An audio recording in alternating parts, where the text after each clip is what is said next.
चलिए जानते हैं देश और दुनिया के सिलेक्टेड काम की और महत्वपूर्ण 20 बड़ी खबरों को सिर्फ 10 मिनट में। पर अभी तक आपने इस वीडियो को लाइक नहीं किए हैं तो लाइक कर लीजिए, चैनल पे नए हैं तो चैनल को सब्सक्राइब कर लीजिए, साथ में बेल आइकन भी प्रेस कर लीजिए और वीडियो को ज्यादा से ज्यादा शेयर कीजिए। तो चलिए बढ़ते हैं खबरों की ओर। उत्तर प्रदेश में तीसरे चरण के लिए जहां वोट डाले जा रहे हैं, वहीं चौथे चरण के प्रचार में तेजी आ गई। अखिलेश यादव ने आज उन्नाव में एक जनसभा को संबोधित करते हुए बीजेपी पर जमकर वार किए। अखिलेश यादव ने कहा कि आज मैंने भी अपना वोट साइकिल पर डाल दिया। हवा आज बहुत तेज चल रही, आज हवा के सामने हेलीकॉप्टर भी धीमे पड़ गए हैं, लेकिन साइकिल की रफ्तार बहुत तेज है। अखिलेश यादव ने सीएम योगी पर तंज कसते हुए कहा कि हमारे लिए कहते हैं कि हम 12 बजे सोकर जगते हैं, क्या दूरबीन से देखते हैं? बाबा जी हम भी देखते हैं कि उनके घर पर धुआं उड़ता है। उन्होंने कहा कि शिक्षा मित्र बीएड बीपीएड के हमारे साथियों को लंबी लड़ाई लड़नी पड़ी। 69,000 भर्ती वालों को आरक्षण के लिए लंबी लड़ाई लड़नी पड़ी है। उन्होंने कहा कि हमारे बाबा सीएम ने नौजवानों के सपने तोड़ दिए। बाबा सीएम 24 घंटे का काम करते हैं, इसलिए इतने लोग बेरोजगार हैं। अखिलेश यादव ने कहा कि यूपी का विकास भाजपा ने रोका है, इनका हर वादा जुमला निकला। उन्होंने कहा था कि किसानों की आय दुगनी कर देंगे, कोई फसल एमएसपी पर खरीदी हो तो बता दो आप। ठंडे हो गए भाजपा वाले, जैसे जैसे वोट पड़ रहा उनके नेता शून्य पड़ते जा रहे।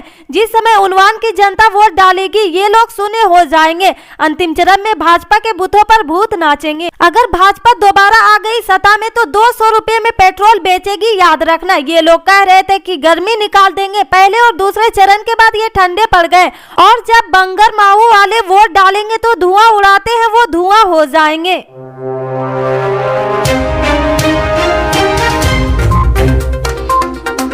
आज पंजाब में विधानसभा चुनाव के बीच कांग्रेस ने पार्टी की जीत होने का दावा किया, साथ ही भारतीय जनता पार्टी पर जमकर निशाना साधा। रविवार को हरियाणा प्रदेश कांग्रेस कुमारी शैलजा सिरसा के एक कार्यक्रम में शिरकत करने पहुंची। इस दौरान मीडिया से बातचीत करते उन्होंने कहा कि कम समय में ही चरणजीत सिंह चन्नी ने मुख्यमंत्री के रूप में इतना बढ़िया काम किया है कि पंजाब की जनता अब खुद उन्हें मुख्यमंत्री बनाना चाहेगी। इस दौरान उन्होंने बीजेपी पर भी जमकर निशाना साधा। उन्होंने कहा कि बीजेपी एक निकम्मी पार्टी है, पंजाब में कैप्टन अमरिंदर सिंह के साथ गठजोड़ करके भी इनका कुछ नहीं होने वाला। चन्नी ने कम समय में ही जनता के लिए इतना काम किया कि पंजाब की जनता उन्हीं को अपना अगला सीएम बनाना चाहेगी।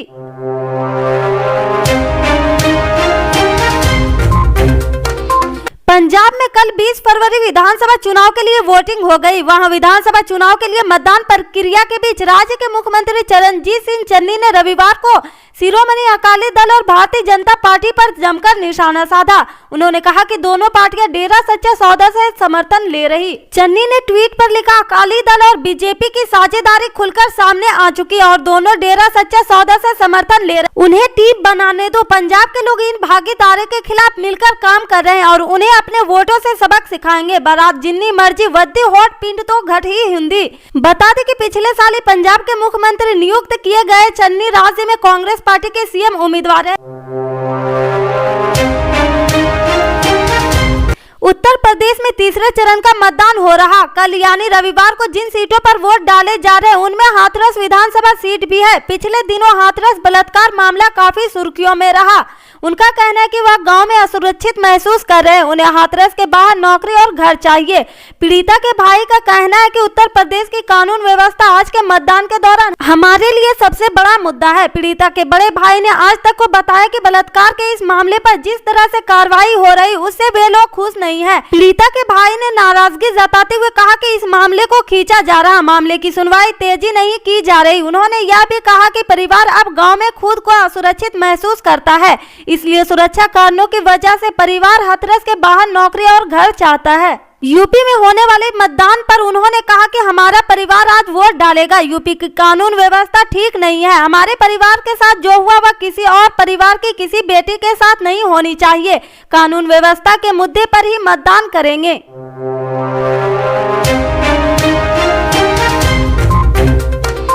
एक तरफ यूपी में तीसरे चरण की वोटिंग जारी है, वहीं चौथे चरण के लिए प्रचार ने पूरा जोर पकड़ लिया। अखिलेश यादव ने अयोध्या की एक जनसभा में सीएम योगी पर जमकर सियासी वार किए।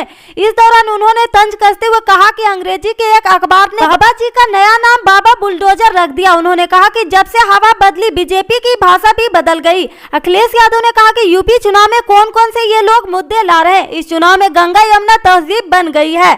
साइकिल को ऐतिहासिक बहुमत से जीत दिलाएगी। यह चुनाव सरकार बनाने का है। यूपी को बदहाली से खुशहाली की ओर हम ले जाएंगे। यह चुनाव लोकतंत्र को बचाने का है। यूपी में 11 लाख पद खाली है। अखिलेश यादव ने यह भी कहा कि यह सरकार बनाने का चुनाव है, संविधान बचाने का भी यह चुनाव है। ये न केवल यूपी पब्लिक देश को संदेश देने का काम करेगा।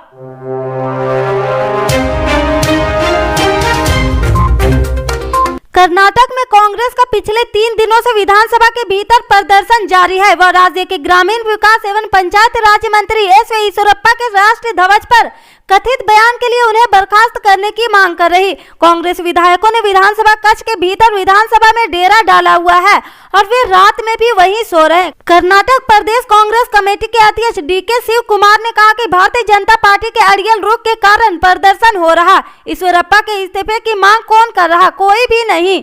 हम उनकी बर्खास्तगी चाहते हैं। राज्यपाल थावर चंद गहलोत से भी हमारी अपील है कि उन्हें बर्खास्त किया जाए। उन्हें विश्वास जताया कि मंत्री को अगले 2 दिनों में पद से बर्खास्त किया जाएगा। शिव कुमार ने कहा कि मुख्यमंत्री बसवराज बोम्मई पर उनकी ही पार्टी के भीतर से दबाव है। उन्होंने कहा कि अगर मुख्यमंत्री का आत्मसम्मान होता तो वह बदजबान ईश्वरप्पा को तभी सरकार से निकाल देते जब उन्होंने कहा था कि मध्य एवं विशाल उद्योग मंत्री मुरुगेश निरानी अगले मुख्यमंत्री बनेंगे। बहरहाल में मुख्यमंत्री ने शनिवार को कहा था कि कांग्रेस विपक्षी दल होने की नैतिकता को खो चुकी है।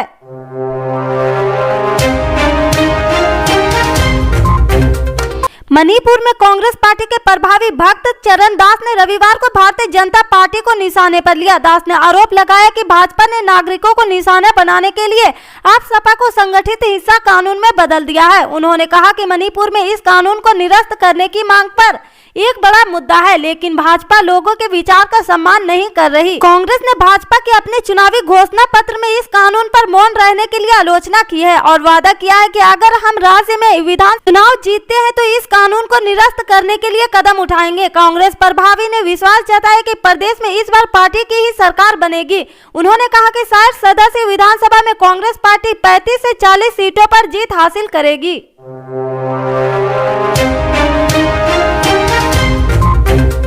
तेलंगाना के मुख्यमंत्री के चंद्रशेखर राव ने रविवार को महाराष्ट्र के मुख्यमंत्री उद्धव ठाकरे से मुलाकात की। तेलंगाना के CM NCP supremo Sharad Pawar से भी मिले।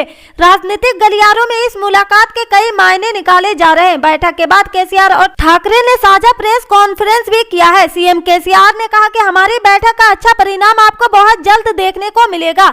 देश की राजनीति और विकास को लेकर उद्धव ठाकरे के साथ लंबी चर्चा हुई। कई विषयों पर सहमति भी बनी है।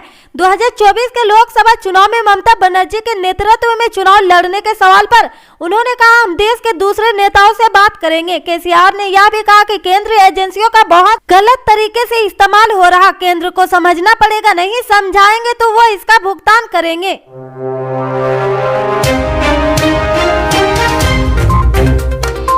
कांग्रेस नेता और राष्ट्रीय प्रवक्ता रणदीप सिंह सुरजेवाला ने रविवार को ट्वीट कर पंजाब पुलिस के रवैये पर सवाल उठाए। यह देखकर सभी हैरान रह गए क्योंकि पंजाब में पिछले 5 साल से कांग्रेस की सरकार है और इस वक्त विधानसभा चुनाव के लिए वोटिंग चल रही। यह ट्वीट इस वक्त चर्चा का विषय बना हुआ है और लोग तरह तरह की प्रतिक्रियाएं दे रहे। चलिए आपको बता दें कि आखिर मामला क्या है। रणदीप सिंह सुरजेवाला ने ट्वीट किया, पंजाब पुलिस के पुलिस असिस्टेंट 112 पर अटेंडेंट के लापरवाह रवैये से हैरान हूँ। पटियाला रोड स्थित एयरपोर्ट चौक पर बुजुर्ग संपत्ति की कार को टक्कर ने घसीट लिया। हमने ट्रक को रोका और 112 पर कॉल किया। उन्होंने जवाब देने से इनकार कर दिया। आशा है कि पंजाब पुलिस जवाब देगी और कार्रवाई करेगी। उन्हें इस ट्वीट में डीजीपी को भी टैग किया। थोड़ी देर बाद सुरजेवाला ने एक और ट्वीट किया। एसएसपी मोहाली ने जवाब दिया और मौके पर टीम भेज दिए।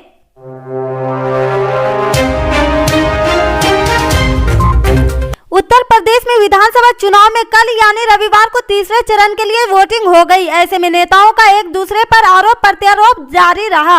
वहीं ईवीएम को लेकर समाजवादी पार्टी ने एक बार फिर से शंका जाहिर की। सपा ने ट्वीट किया कि फर्रुखाबाद जिले के विधानसभा 194 बूथ संख्या 38 पर ईवीएम ने उनका चुनाव चिन्ह गायब कर दिया। इसके लिए पार्टी ने चुनाव आयोग से एक्शन लेने की अपील भी की है। समाजवादी पार्टी ने अपने ऑफिशियल ट्विटर से ये चुनाव आयोग की इसकी शिकायत करते हुए लिखा कि फर्रुखाबाद की 193 अमृतपुर विधानसभा के बूथ नंबर 38 ईवीएम पर साइकिल चुनाव चिन्ह नहीं है। चुनाव आयोग और जिला प्रशासन कृपया संज्ञान ले। इससे आगे के अपडेट्स को जानने के लिए जुड़े रहे हमारे राइट न्यूज के साथ। मिलते हैं फिर बड़ी खबर में, तब तक के लिए जय हिंद।